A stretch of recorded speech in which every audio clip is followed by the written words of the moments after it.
ఆయన ఏమన్నా ఆయనకపోయినా నన్ను యాద్ చేసుకొని తిడతాడు. నేనేమో మీటింగ్ పెట్టాను హైదరాబాద్లో. నేను నా అయ్య పేరు చెప్పుకొని రాలేదు అన్నాడు. మరి రాహుల్ గాంధీ ఎవరి పేరు చెప్పుకొని వచ్చిండే? అయ్యావా ఇద్దరు పేర్లు చెప్పుకొని బతకబట్టే. ఎవరిని అంటున్నావు నువ్వు? శ్రీధర్ బాబు లేడా పక్కకు? శ్రీధర్ బాబు ఎవరి పేరు చెప్పుకొని వచ్చిండు? వాళ్ళ అయ్య పేరు చెప్పుకొని వచ్చే.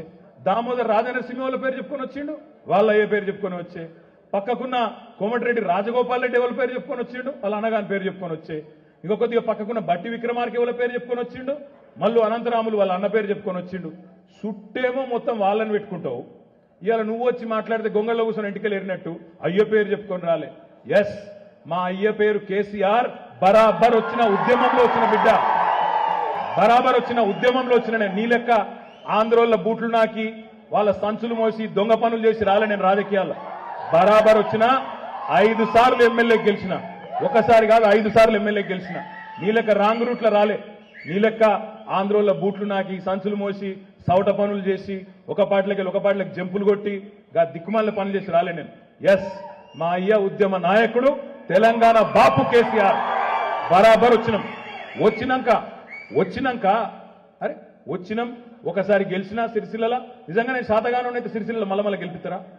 5 సార్లు గెలిపించింది నేను. అందుకే అంటున్నా, మొన్న ప్రశాంత్ రెడ్డి అన్నట్టు ఈ మొగోడు సవాలు విసిరబట్టే. ఏమని? ఒక్క సీట్ అన్న గెలిపించి చూపెట్టన్నాడు. నేను అందుకే నాకు మండి ఒకటే అన్నా, ఒక్క సీట్ ఏంద్రాబాయ్, నీ ఒక్క సీట్లోనే కొట్లాడదాంపా. నేను సిరిసిల్లకు రాజీనామా పెడతా, నువ్వు కొడంగల్ రాజీనామా పెట్టు, దమ్ముంటే మొగోడు అవుతారా మల్కాజ్గిరిలో చూసుకుందామన్న. ఇప్పటిదాకా సడి లేదు, సప్పుడు లేదు. అందుకే నేను అంటున్నా, రేవంత్ రెడ్డి గారు ఈ కారు కూతలు, రోత మాటలు, పెడ బొబ్బలు, గొంతు దించుకునుడు, మెడల పేగులేసుకునుడు, ఈ దిక్కుమాల డైలాగు లాగుల తొండలిడిచిపెట్టుడు, దిక్కుమాల డైలాగులు బంద్ చేయి. ముఖ్యమంత్రి లెక్కుండు, పొంకనాల పోతిరెడ్డి లెక్క ఊర్లలో తిరిగే బుడ్రకాన్ లెక్క మాట్లాడకు, చిల్లర మాటలు మాట్లాడకు. ఇప్పుడైనా ముఖ్యమంత్రిలాగా వ్యవహారం చేయి. మగాడివైతే మా ఆడబిడ్డలకు 1,67,00,000 మంది ఆడబిడ్డలకు నెలకు 2,500 ఇస్తాను, ఇచ్చి చూపెట్టు అని చెప్పి నేను డిమాండ్ చేస్తున్నా. మగాడివైతే 500 బోనస్ ఇస్తాను క్వింటల్కు, ఈ ఎండాకాలం యాసంగి పంట నుంచే ఇచ్చి చూపెట్టమని చెప్పి నేను డిమాండ్ చేస్తున్నా.